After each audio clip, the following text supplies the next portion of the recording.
আজকে আমি করব ভেন্ডি আলু ভাজা।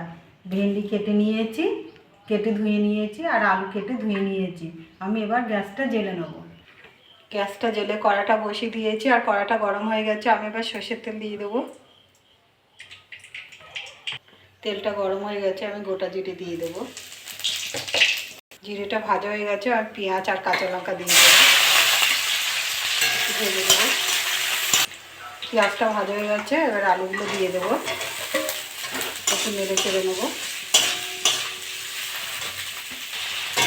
আলুটা নেড়ে চেড়ে একটু ভেজে নিয়েছি, এবার ভেন্ডিটা দিয়ে দেবো। নেড়ে চেড়ে ভেজে নেবো।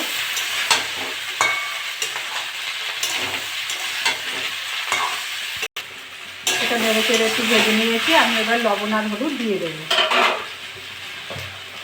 হলুদ দিয়ে দেবো, লবণ দিয়ে দেবো।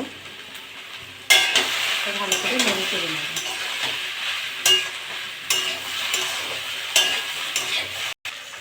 নেড়ে চেড়ে ভেজে নিয়েছি, আলুগুলো সিদ্ধ হয়ে গেছে। সামান্য একটু চিনি দিয়ে দেবো।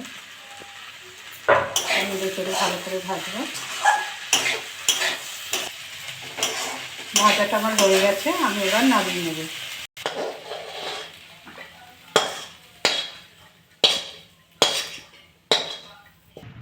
এরকম করে রান্না করে বাড়িতে খাবেন। খেয়ে ভালো লাগলে আমার চ্যানেলটাকে লাইক করবেন, শেয়ার করবেন, কমেন্ট করবেন, সাবস্ক্রাইব করবেন। ধন্যবাদ।